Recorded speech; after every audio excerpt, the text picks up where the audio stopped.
The NFL offseason as well. So NFL insider Dan Graziano, he's made his way back from New Orleans and gives us his biggest questions headed into the offseason. Let's start with a question we've kind of had all year about New York. What's next for them? Well, it's not Aaron Rodgers. We know that. The New York Jets likely to move on from Aaron Rodgers after his brilliant two-year run with the team. So the question becomes, where does Aaron Rodgers land next? Will he want to continue his career? Indications seem to be that he will, although he hasn't come out and said so officially just yet. There are a lot of teams out there looking for quarterbacks. Kelsey, could he end up in a place like a Pittsburgh, like a Las Vegas? But it does not sound like he will be back with the New York Jets, who have a new head coach and a new GM and are looking for something new at quarterback. Defensive end Myles Garrett of the Cleveland Browns has been extremely vocal about his desire to be traded. He gave a million interviews during Super Bowl week where he had reiterated that desire and explained the reasoning behind it. The Browns are going to have a hard time trading him because of the impact it would have on their salary cap. He will push for it. We'll see if the Browns can get this deal done before the draft or whether this is something that drags on through the offseason. And we always have to talk about the Dallas Cowboys when we're talking about the offseason. They were criticized for their lack of activity last year in free agency.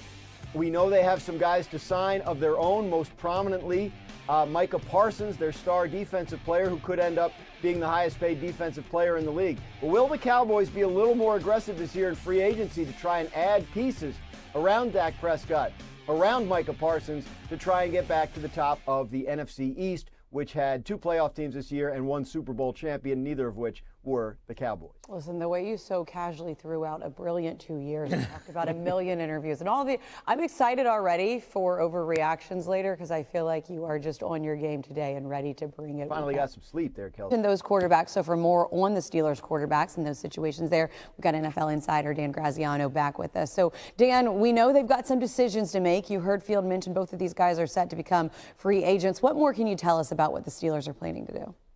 Well, at this point, they're working through the plan, Kelsey, and as Field mentioned, Russell Wilson, Justin Fields, both free agents. Justin Fields has a lot of supporters in that building on the coaching staff. They liked a lot of what he did in those first 6 games before being benched for Russell Wilson. So there's certainly a chance that they bring back Fields and try to build something around him, continue his development. There remains a chance that they could bring back Wilson, but of course, last year they got him on a minimum salary deal because the Broncos were paying his salary. That is not the case anymore. So did they like Wilson, or did they just like Wilson at that price? We'll find that out. And of course, there are other options out there on the market in the draft as well. The Steelers still formulating their plan, going through all their options at quarterback. And before signing a quarterback, they're poised to enter the 2025 season roughly $37 million in cap space. Going to be interesting to see what they do. Dan, thanks. Kind enough to join us and give out his bro of the week. You think the Bills Mafia would love me if I said Josh Allen? Because yes. They've been on me. They would love it. They've been on me. They love it. People sent me all kinds of like hate stuff about, because I was making fun of Dio Orlovsky because they voted the All-Pro to Lamar and the MVP to Josh Allen. I said, you can't do that, dog. Like, make it one. If he's the best quarterback and you see that it's the most important position, it has to kind of go together. Right. Completely agree. I think it's ridiculous. Yeah, they were trying People to like twisting themselves into pretzels. And everybody trying to from like Buffalo was just trying to bash me, and I was like, I think y'all are missing the point here. What I didn't think Allen was or was not, that was irrelevant. It was the conversation of the AP All-Pro, and then that's the best quarterback. He's the best. He's the best quarterback, but he's not the best player. Yeah, he's not, and the best player is a quarterback. Is a quarterback.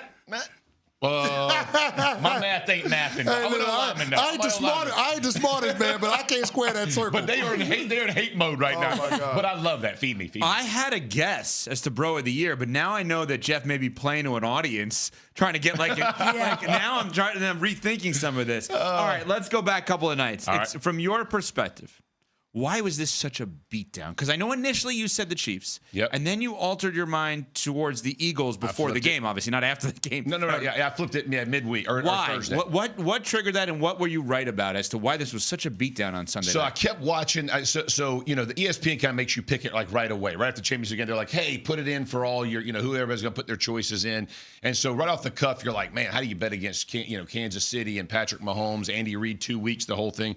And then I kept watching film and looking at stuff. And as I'm doing the shows, I'm talking to myself, I'm like, God, the Eagles just stack up. they talk about like styles make fights. I was like, the Eagles just match up everywhere. And it's just going to be one of those. Now, I did not see the onslaught of what was the game by any stretch of the imagination, but I thought Tooney was going to struggle because they had tried to help him, but physicality at those edges. I thought both Chiefs tackles were going to struggle with a press, and Vic Fangio was my defensive coordinator when I first came in the league.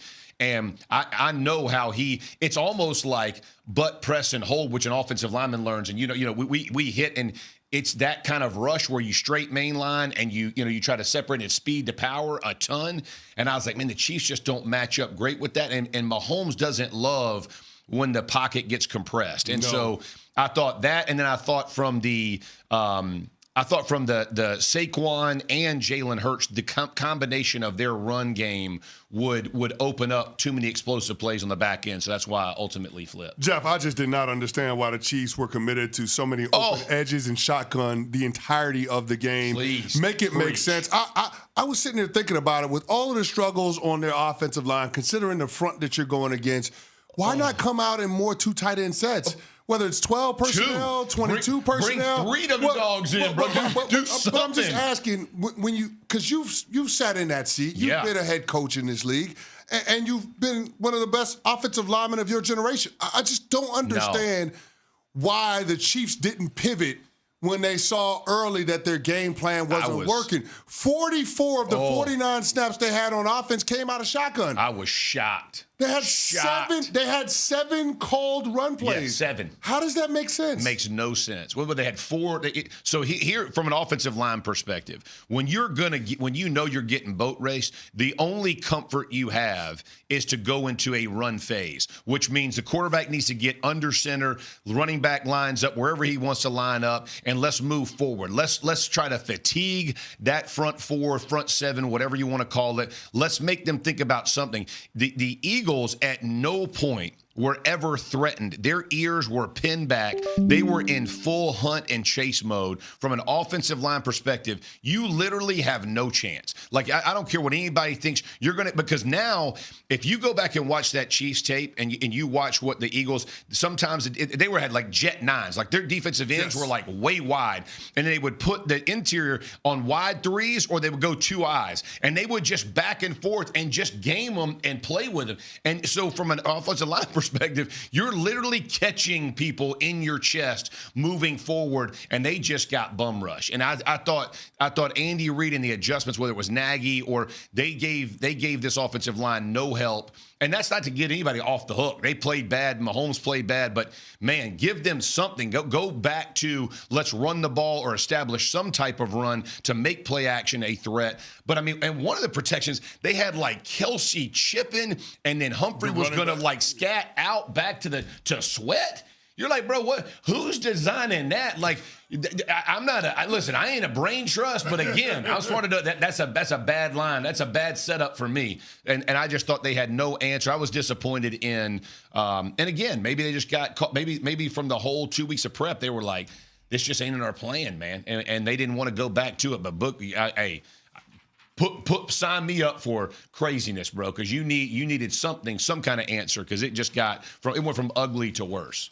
Jeff, we had the same thought process that you initially did. I know that you pivoted to the Chiefs, but we all picked the Chiefs, or excuse me, you pivoted to the Eagles. Yeah. But we all picked the Chiefs because it felt like they were inevitable. Yeah. Even though the Eagles were more talented, you can't bet against Patrick Mahomes and Andy Reid, especially coming off of a long stretch that he has to prepare. Yeah.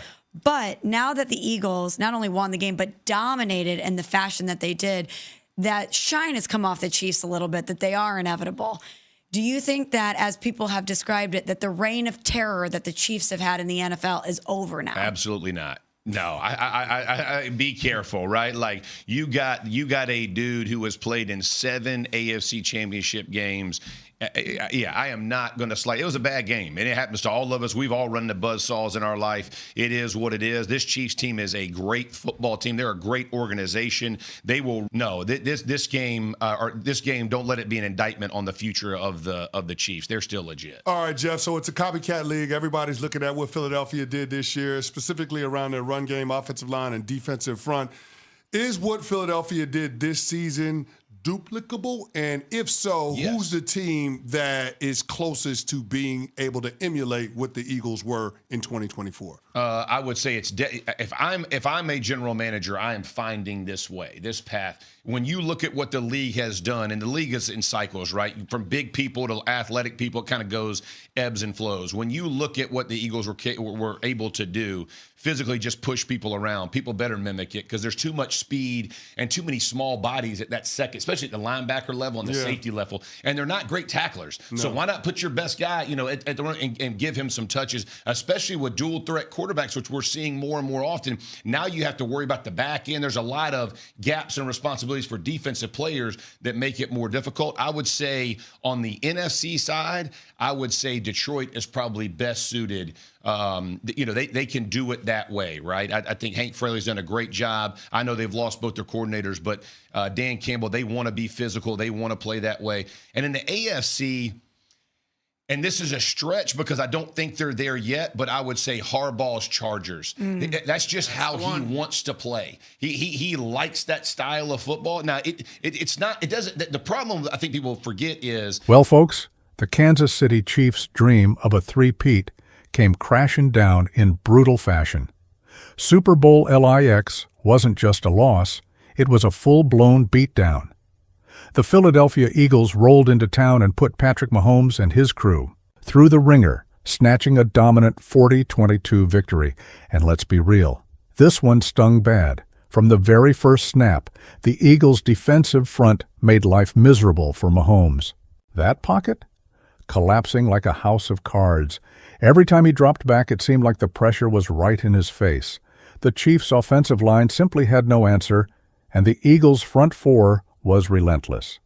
It was a flashback to that Super Bowl loss against the Buccaneers a few years back, where Mahomes was running for dear life on every play. Only this time, it felt even worse. Now, here's where things get real interesting. According to ESPN research, defensive coordinator Vic Fangio didn't blitz Mahomes a single time. Zero, nada, zilch. In all 42 dropbacks, the Eagles relied solely on their front four to bring the heat. And guess what? Mahomes became just the sixth quarterback in Super Bowl history to face zero blitzes, and every single one of them lost. Talk about a mind game.